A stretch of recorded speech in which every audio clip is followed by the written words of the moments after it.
Pre, ito yung mga gamit niya. Babalikan ko na lang siya mamaya. Sige pre. Sige na pre, nagmamadali din kasi ako eh. Sige pre, ingat ka. Sige pre.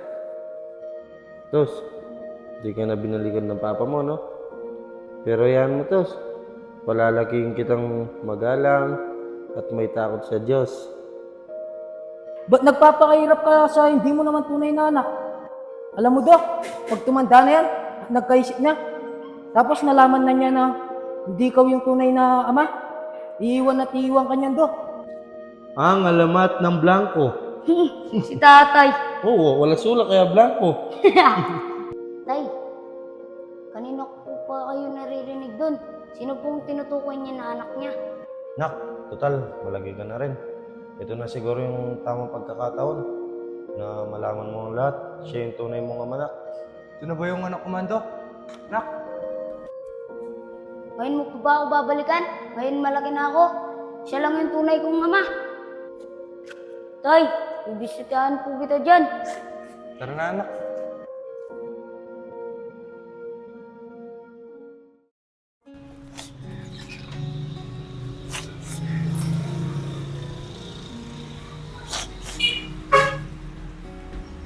Oh, anak. Tama na, huwag ka nang umiyak. Anak, alam ko, masakit para sa'yo na mapalayo kay paring Mando. Pero bigyan mo ang pagkakataon, anak, para mapunan ko lahat ng mga pagkukulang ko sa'yo. Mga bawi na din. Anak, huwag mula ngayon, dito ko natitira. Ako na mag-aalaga sa'yo. Gagawin ko lahat ng ginagawa sa'yo ni Pare Mando. Tama na, anak. Tara, punta ka na dun sa kwarto mo.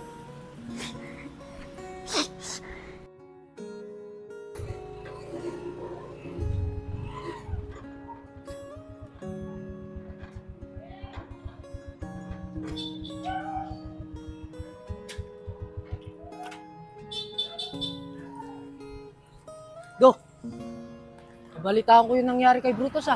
Kinuha na daw siya ng tunay niyang ama. Oh, Bert, biglang kasing dumating si parang Jeremy, kaya yung kinuha na niya. Di ba do? Di naman ako nagkulang ng salita sa'yo. Na balang araw, iiwan at iiwan ka din ni Brutus. Sa tutuusin, ayaw sumama ni Brutus sa totoo niyang ama. Pinilit ko lang siya. Oh, ayaw naman palang pumayag ni Brutus. Buti pumayag ka na isama siya.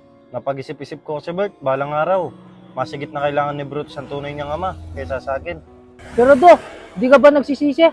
Halos ikaw na yung nagpalagi kay Brutus. Nagpakahirap. Tapos kukunin na lang biglaan sa'yo. Okay lang yun, Bert. Proud naman ako sa sarili ko. Kasi kahit ganito lang yung trabaho natin, napalagi ko na maayos si Brutus. Sana do, mahalin na talagaan din siya ng tunay niyang ama. Tulad ng pag-aalaga mo sa kanya. Sana nga, Bert. Dahil ni isang palo, di ko pinaranas kay Brutus. Pero panigurado do, babawi ang tunay niyang ama. Dahil marami siyang pagkukulang sa kanya.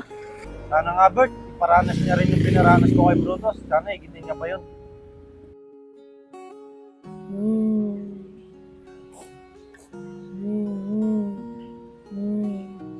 Oh, anak. Huwag na umiyak, anak. Ilang araw ka nang umiiyak ah. Tanggapin mo na lang, anak, na parang Mando lang talaga yung nagpalagi sa'yo. Pero ako talaga yung tunay mong ama. Tama na, anak. Huwag nang umiyak. Dok, napakaswerte ko kanina. Doon sa pasayero ko. Piruin mo, napakalapit lang. Binigyan niya akong talandan. Sana marami pang ganun na pasayero. Nak, binili kitang higaan mo. Tignan mo. Oh, di ba? Oh. Oh, cute mo dyan, oh. Brutus! Brutus! Ang alamat ng tubig. Si tatay, meron bang ganun? Ewan ko. Si tatay naman, pinaglulunoko mo ako. Ito nga, oh, meron pa dito, oh. Ang alamat ng blanco. Si tatay. Oo, wala sulat kaya blanco. Hindi, Tay. pinapasaya lang kita na. Dok, kanina pa ako nagsasalita dito. Di mo ako pinapakinggan. Ano bang nangyayari sa'yo? Sensya ka na, Bert. Bigla lang pumasok sa isip ko si Brutus. Kaya pala kanina pa ako nagsasalita dito. Di ka nakikinig. Naisip mo pala si Brutus. Pasensya ka na talaga, Bert. Oh, ayun do, pasero. Sakay mo na yun. Oh, sandali lang.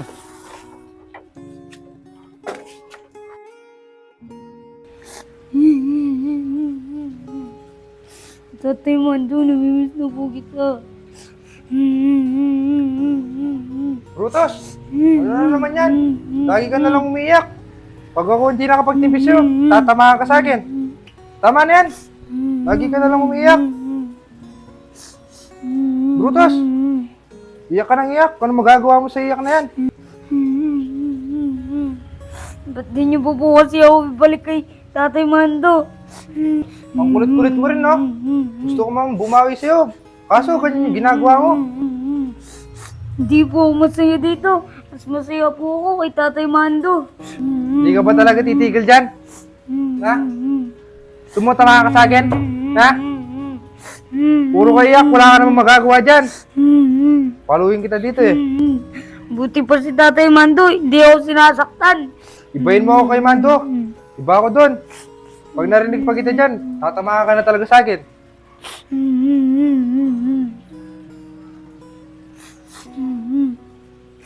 Tatay Mando, namimiss na po kita.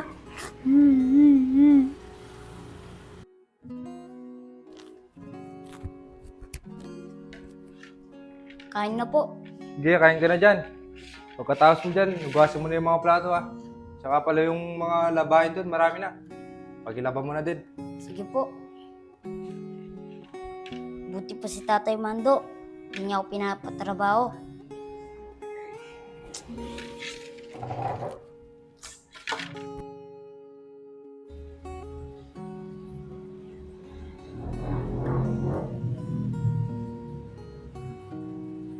Oh, Brutus. Nanonood ka na dyan. Di ba sabi ko sa'yo, maglaba ka muna. Papahinga lang po ako. Kasi po, kakatapos ko lang po kumain. Huwag ka na magpahinga. Maglaba ka na doon.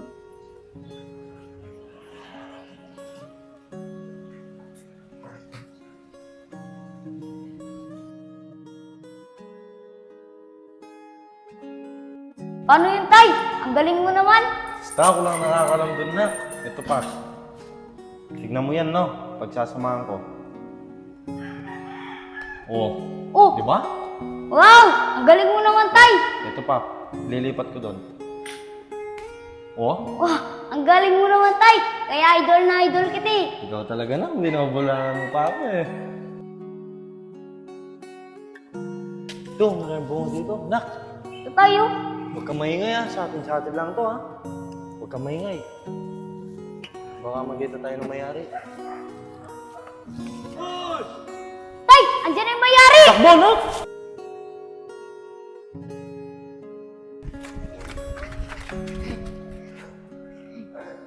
Napagod ako na. Pati din po ako, Tay. Buti, hindi tayo nabol ng mayari. Kaya nga anak eh. Sa'yo ng ganito, no anak? Butay, sa'yo po. Tos! Tsaka, Tay, Brutas. masaya po pagkasama ko po kayo. Tos! Anong iniisip mo? Kanina ba ako tos ng tos dito? Hindi ka pumikibo. Pasensya na po. Aalis ako. Kung aalis dito ha. Linisin mo itong buong bahay. Opo.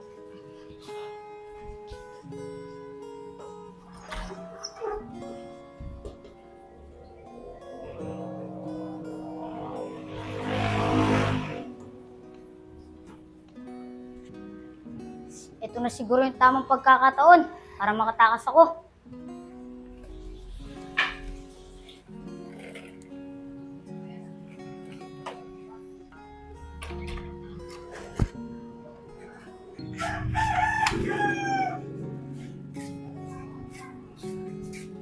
Ako, sinigurado niya talaga na hindi ako makakalis sa bahay na to.